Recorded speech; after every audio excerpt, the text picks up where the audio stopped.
सभी भक्तात्माओं से प्रार्थना है कि आचार दासी चैनल को सब्सक्राइब कर ले, बेल आइकन को प्रेस करके ऑल नोटिफिकेशन ऑन कर ले ताकि आपको वीडियो मिल सके सबसे पहले। सत साहिब तो बुद्धि थी नहीं धर्मदास जी जैसों की, वो तो शिव जी और विष्णु जी श्री कृष्ण जी तक सीमित थे।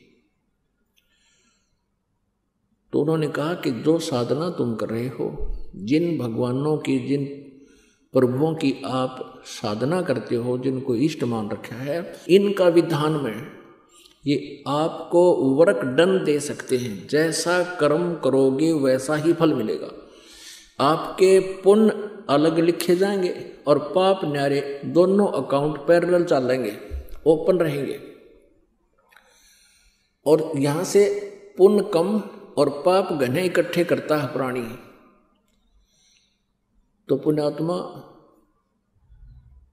तेरा मोक्ष कैसे होगा? परमेश्वर ने पूछा। पाप नष्ट होने के बाद ही मोक्ष होता है। और आप जी की साधना, आपके भगवान केवल जैसा कर्म करोगे वैसा ही फल देगा, तो तेरा मोक्ष कैसे होगा? तुम कौन राम का जपते जापम, तात कटे न ये तीनों तापम।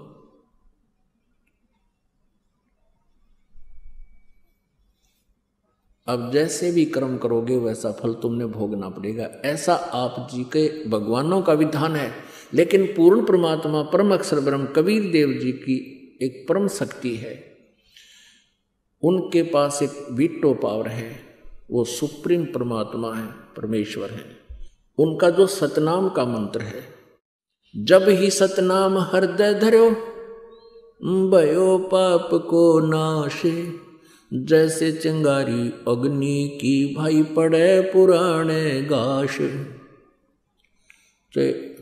1000 टन सूखा घास पड़ा हो कहीं पर, और उसमें एक माचिस की सीख जला के प्रज्वलित करके उसमें लगा दे, पूरे उस सूखे घास को फूंक के राख बना देगी। और आवेगी तेज आंधी, उसने कितने की कितने पटक देगी ठाक है, यानी कति क्लियर फील्ड हो गया। पुण्यात्मा, ऐसे हम मोक्ष प्राप्त करेंगे। तो जैसे साधना हम करते थे पहले सत्साधना के अतिरिक्त, तो उसमें हमें दोनों ही पुण्य और पाप दोनों भोगने पड़ते थे। और अब जो साधना हम करेंगे इसमें हमारे पुण्य बचे रहेंगे, पाप नाश हो जाएंगे।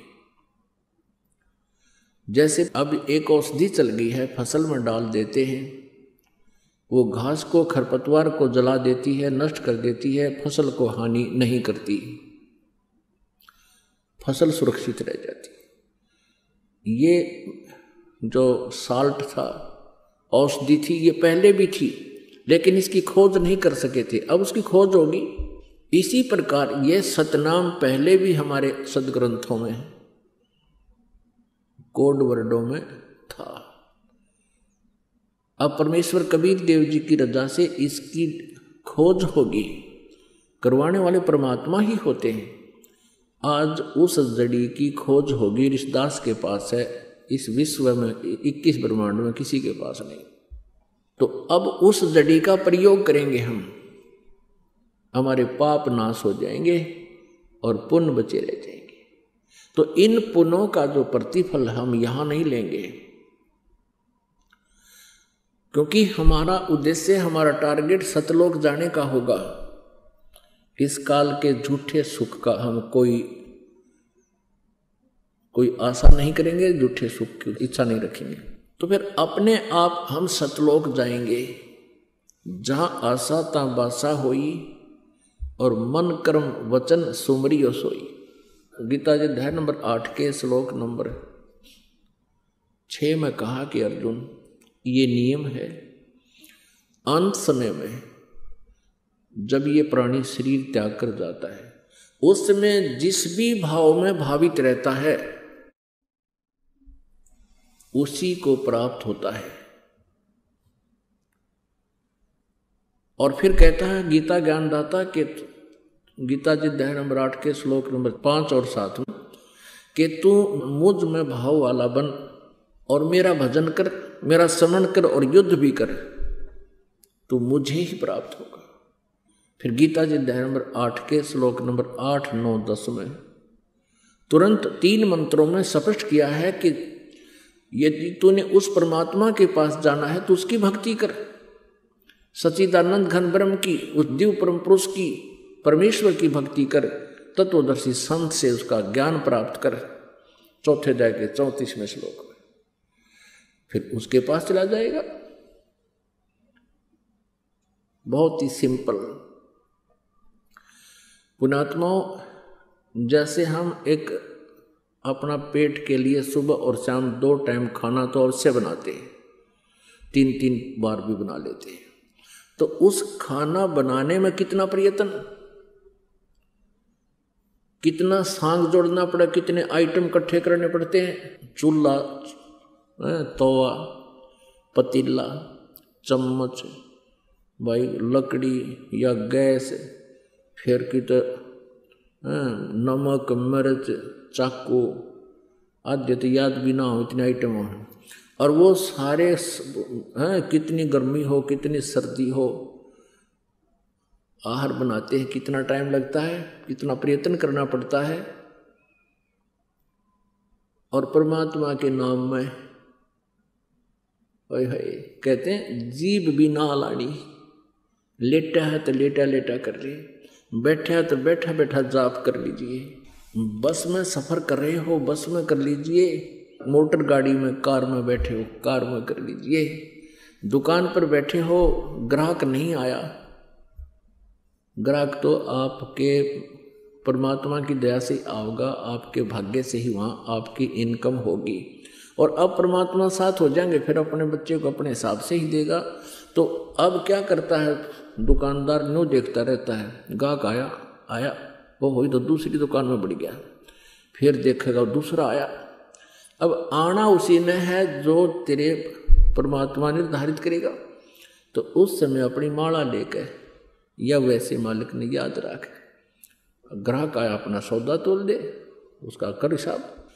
तो इस प्रकार हम इस व्यर्थ के समय को सदुपयोग किया करेंगे। बस में हम जा रहे हैं, 2-2.5 घंटे का सफर है, आए है इतना बढ़िया सिमरन होता है पूछो मत। ट्रेन में जा रहे हो, ट्रेन में अपनी भक्ति करते जाओ।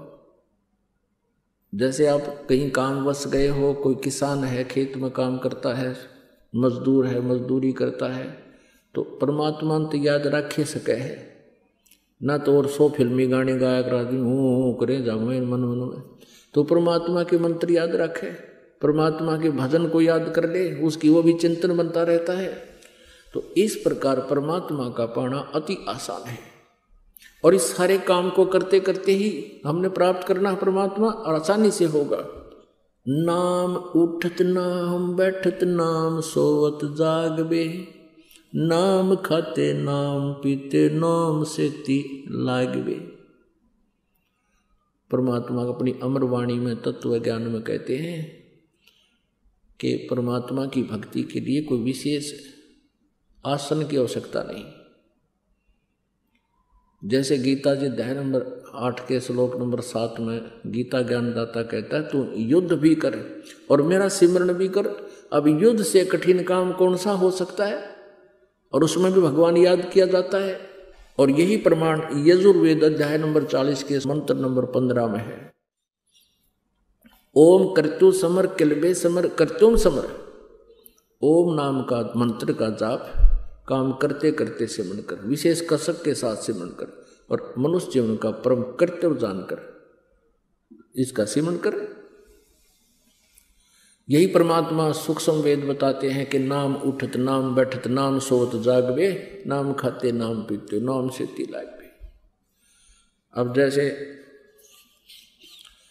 आपके अंदर एक विशेष कसक बनाकर जो भजन हो सकता है, आपको एक विशेष प्रेरणा बनेगी, आपको भय लगन लगेगा, हे भगवान कहीं फिर से जन्म ना हो जाए, हे परमात्मा कहीं फिर काल के जाल में पंजा फंसा ना रह जाए। तो उस डर से आप अवश्य अंदर से एक विशेष कसक के साथ सिमरन शुरू होगा। और फिर भूल ना पड़े उसकी।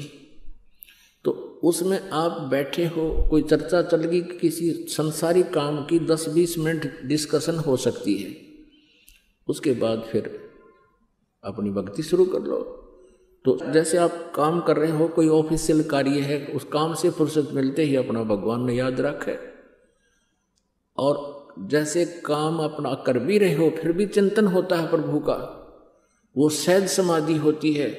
सहज समाधि कैसे होती है कि जिस प्रकार किसी व्यक्ति को कोई टेंशन हो जाती है, वो चाहे कितना ही कार्य कर रहा, चाहे लेखन कार्य कर रहा, चाहे कोई और किसी काम में बिजी है, या कोई मजदूरी या किसान या खेती कर रहा है या दुकान पर बैठा है, वो फिर भी उसको उस टेंशन से उसका माइंड हटता नहीं, मन नहीं हटता, 1 सेकंड में फिर वहीं आ जाता है। तो इस प्रकार ये टेंशन बनेगी आपके उस परमात्मा के नाम की। तो उसमें आप बैठे हो, बैठे बैठे सिमरन करते रहो, और सोने से पहले आप लेट गए, लेट के सुमन शुरू कर दो, श्वास उश्वास का, सतनाम का, और मन माने सपने में भी वो सुमन आपका प्रारंभ रहे, क्योंकि जितना आपका अभ्यास बढ़ जाएगा वो भी उतना ही स्वप्न में भी आपको परमात्मा के सपने आने शुरू हो जाएंगे सोते समय भी।